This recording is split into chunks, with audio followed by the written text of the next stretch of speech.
उथो निंद्र मां हाणे जागो खणी। उथो निंद्र मां हाणे जागो खणी। इहा निंद्र कीअं मांखे वणी। उथो निंद्र मां हाणे जागो खणी।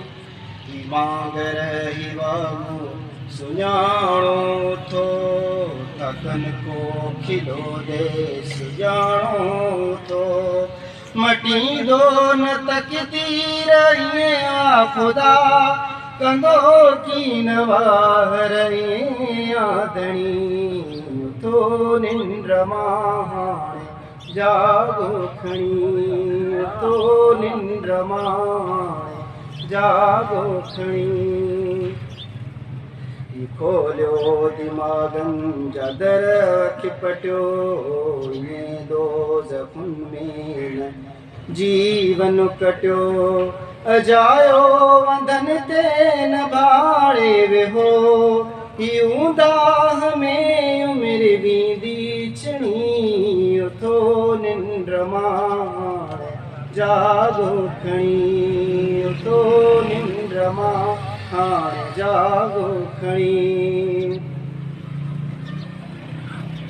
इंसानी सूरत में हैवान आहिनि। इंसानी सूरत में हैवान आहिनि। जो हालनि आवाज़नि खां अनजान आहिनि। ही दुनिया वञी पुगी अर्श ते असांखे ही हारुनि जो भालो हणी। उथो निंद्र मां हाणे जागो खणी। उथो निंद्र मां हाणे जागो खणी। पीरनि फ़क़ीरनि जे पोयां लॻी। मीरनि अमीरनि जे पोयां लॻी। न लोढ़ियो मुक़दर अमड़ सिंध जो अवां जहिड़ी औलाद जंहिं आदणी। उथो निंद्र मां हाणे जागो खणी। तारीख़ तहज़ीब तोड़े तके। थी तारीख़ तहज़ीब तोड़े तके। अलियावनि ऐं ज़ुल्मनि ते पल पल पिसे। अवां जी बेध्यानीअ में सिंधड़ी अमड़ अज़ल खां पे अज़ियत सठी आगणी। उथो निंद्र मां हाणे जागो खणी। उथो निंद्र मां हाणे जागो खणी।